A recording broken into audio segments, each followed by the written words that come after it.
Hello friends, জয় মোহনবাগান।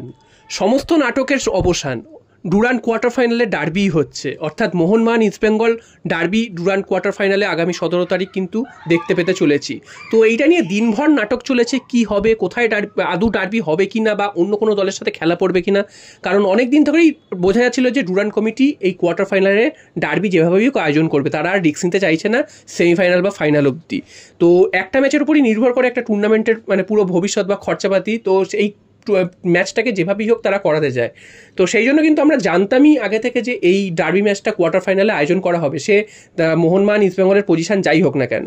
তো কিছুক্ষণ গতকাল রাত থেকে শোনা যাচ্ছিল যে কোনোভাবেই ডুরান্ড কোয়ার্টার ফাইনালে ডার্বি আয়োজন করবে না, কারণ বিভিন্ন দিকে সমালোচনা হচ্ছিল যে একটা ম্যাচের উপরই নির্ভর করছে, তো যেভাবেই হোক ডার্বি করাতে চাইছে।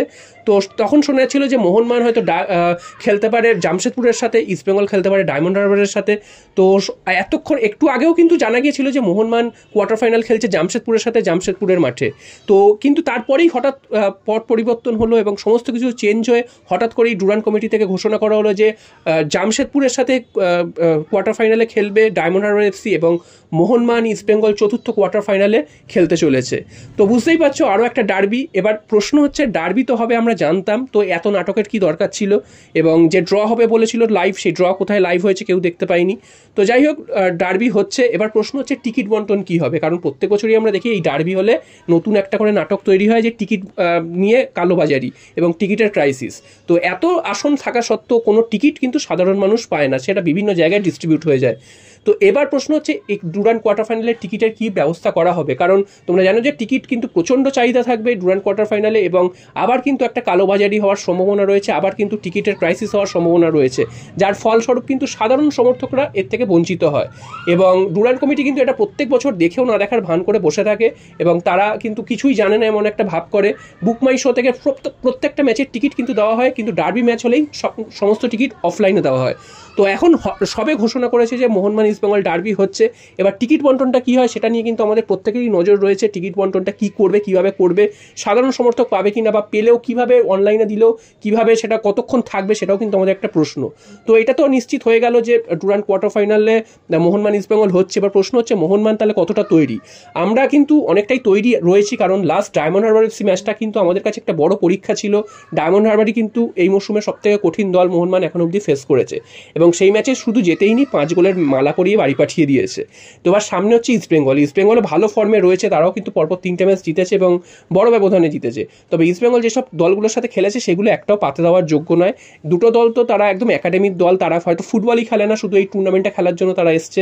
আর আরেকটা ছিল নামধারী এফসি, তারা আই লিগের দল, তারা কিন্তু নাচিয়ে ছেড়ে দিয়েছিল ইস্টবেঙ্গলকে। তো এবার আমাদের সামনে লক্ষ্য হচ্ছে ইস্টবেঙ্গলকে যেভাবেই হোক হারানো। প্রথম কথা হচ্ছে আমাদেরকে হারাতেই হবে ইস্টবেঙ্গলকে, কারণ আর দ্বিতীয় কোনো অপশান নেই। এটা নকআউট টুর্নামেন্ট, ড্র হওয়ার জায়গা নেই। যদি গোললেস বা কোনো অমীমাংসিত হয় সেক্ষেত্রে কিন্তু সেটা টাই বেকারে যাবে। তো টাই বেকার অবধি ইস্টবেঙ্গলের সাথে যাওয়ার কোনো প্রয়োজনই নেই, তার আগেই কিন্তু ম্যাচ ফিনিশ করতে হবে 90 মিনিটসের মধ্যে।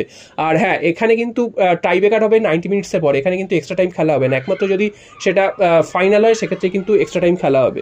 তো প্রশ্নই নেই যে 90 মিনিটের পরে খেলাটা করিয়ে নিয়ে যাওয়ার, এবং ম্যাচটাকে কিন্তু 90 মিনিটেই সিল করতে হবে, আমাদের এটা মাথায় রাখতে হবে। এবং আমাদের কিন্তু একটা প্রতিশোধ নেওয়ার ম্যাচ, কলকাতা লিগে তারা হারিয়েছিল বড় বড় প্লেয়ারদের নামিয়ে ছোট প্লেয়ারদের, এবং সেটা কিন্তু আমাদের একটা প্রতিশোধ নেওয়ার ম্যাচ রয়েছে এখানে, দেখিয়ে দেওয়ার ম্যাচ রয়েছে এখানে যে এটাকে কিন্তু একটা অঘটন ছিল। মোহনবাগানের সামনে সবসময় ইস্টবেঙ্গল মাথা নিচু করেই থাকবে, এটা কিন্তু বুঝিয়ে দেওয়ার সময় এসে গেছে। তো এই ম্যাচটা নিয়ে কিন্তু আমরা প্রত্যেকেই এক্সাইটেড, এবং আমাদের দেখার যে বড় ম্যাচে এই টেম্পারমেন্টটা প্লেয়াররা কীভাবে রাখে। কারণ কামিংস প্রথম ম্যাচে নেমেই ম্যাচ ফিট নেই, তারপরে গোল করেছে। জেমি ম্যাকলারেন প্রথম ম্যাচে ম্যাচ ফিট নেই, নেমেই গোল করেছেন। সাহাল ভালো খেলছেন, লিস্টন কোলাস তো দুর্দান্ত ফর্মে রয়েছেন। অন্যদিকে অভিষেক সিং, তিনিও কিন্তু ভালো ফর্মে রয়েছেন। আপুইয়া ভালো খেলছেন, দীপেন্দু ভালো খেলছে, টম অলড্রেড এবং অ্যালবার্টো রড্রিগেজ তারাও কিন্তু মাঠে নেমে যথেষ্ট ভালো ফুটবল খেলেছেন প্রথম দিন থেকেই। তো সেদিক থেকে দেখতে গেলে আমরা কিন্তু অনেকটাই তৈরি। এবার ইস্টবেঙ্গলকে যেভাবেই হোক হারাতে হবে, এটা কিন্তু প্লেয়ারদের মাথায় ঢুকিয়ে নিতে হবে, কারণ এটা কিন্তু একটা প্রেস্টিজের ফাইট। শুধু ইস্টবেঙ্গলকে হারানো নয়, ইস্টবেঙ্গলকে হারালে সেমিফাইনালে যাব, তারপর কিন্তু আমাদের খেতাব জয়ের একটা ব্যাপার রয়েছে। তো সেই দিকে কিন্তু আমরা নজর রাখছি, এবং আমরা আশা করছি যে ডার্বিতে কিন্তু আমরাই জয়লাভ করব। তো তারপর দেখা যাক কী হয়। আরও একটা খবর তোমাদের জানিয়ে দিই, সেটা হচ্ছে কলকাতা লিগ নিয়ে খবর। কলকাতা লিগ গতকালই তোমাদের জানিয়েছিলাম যে মোহনবাগান মাঠ থেকে হঠাৎ করে ক্যান্সেল করে দিয়েছে কলকাতা লিগের ম্যাচ, যেটা আগামীকাল হওয়ার কথা ছিল। সেখানে নাকি টেলিকাস্ট করার অসুবিধার জন্য ম্যাচটা ক্যান্সেল করে দিয়েছে। তবে আজ সকাল থেকে আরেকটা নতুন জিনিস শোনা যাচ্ছে, সেটা হচ্ছে মোহনবাগান যতদিন না ডুরান্ড কাপ শেষ হচ্ছে ততদিন কিন্তু কলকাতা লিগের কোনো ম্যাচ খেলতে চাইছে না, কারণ মোহনবাগানের অনেকগুলো জুনিয়র দলের প্লেয়ার তারা কিন্তু সিনিয়র দলেরও রেজিস্টার্ড রয়েছে এবং তারা ডুরান্ড কাপে অংশগ্রহণ করছে। তো সে কারণে মোহনবাগানের যদি সিএফএল খেলে সেক্ষেত্রে কিন্তু একটু অসুবিধা হতে পারে। সেক্ষেত্রে আইএফের কাছে তারা আবেদন করেছে যে যেভাবেই হোক এই ডুরান্ড কাপ যে আর হয়তো 10টা দিন মতন রয়েছে, 10 দিন পরে যেন মোহনবাগানের বাকি ম্যাচগুলো দেওয়া হয় এবং আগামীকালের ম্যাচ কোনোভাবেই খেলবে না সেটা চিঠি দিয়ে জানিয়েছে। এবং আইএফএও কিন্তু অনড় রয়েছে যে খেলতেই হবে যেভাবে হোক, এবং তারা এটাও জানিয়েছে যে গত বছরও তো এরকম সেম সমস্যা ছিল, তারপরে মোহনবাগান খেলেছিল, তো এবছর কেন খেলতে পারবে না। তখন মোহনবাগান একটাই প্রশ্ন করেছে যে গতবারের চ্যাম্পিয়ন এবং রানার্স আপের নামটা কি বলুন, তো সেখানে কিন্তু আইএফএ আর কিছু বলতে পারেনি। তো সুতরাং বোঝাই যাচ্ছে মোহনবাগান যখন একবার বলে দিয়েছে যে এই 10 দিনের মধ্যে আর কোনো ম্যাচ দিলে খেলবে না কারণ তাদের একটা অসুবিধা হবে, তো সেটা দেখা যাক কী করে আইএফএ, সেটা চেঞ্জ করে কিনা নাকি অন্য কোনো ডিসিশন নেয়, সেই দিকে কিন্তু আমাদের নজর থাকবে। তবে হ্যাঁ, সত্যি যে দুটো টুর্নামেন্ট একসাথে চালানো কিন্তু খুব একটা সহজ ব্যাপার নয়, কারণ যেখানে মোহনবাগানের জুনিয়র টিমেরও প্রচুর প্লেয়ার সিনিয়র দলের হয়ে খেলছে ডুরান্ড কাপে। তো দেখা যাক শেষ পর্যন্ত কি হয়, আমাদের প্রত্যেকের নজর সেদিকেই থাকবে। অবশ্যই ডার্বির দিকে নজর থাকবে, ডার্বির টিকিট বন্টন নিয়ে নজর থাকবে, কবে থেকে টিকিট দেবে, কীভাবে টিকিট দেবে সেটা নিয়ে কিন্তু আমাদের নজর থাকবে। জয়।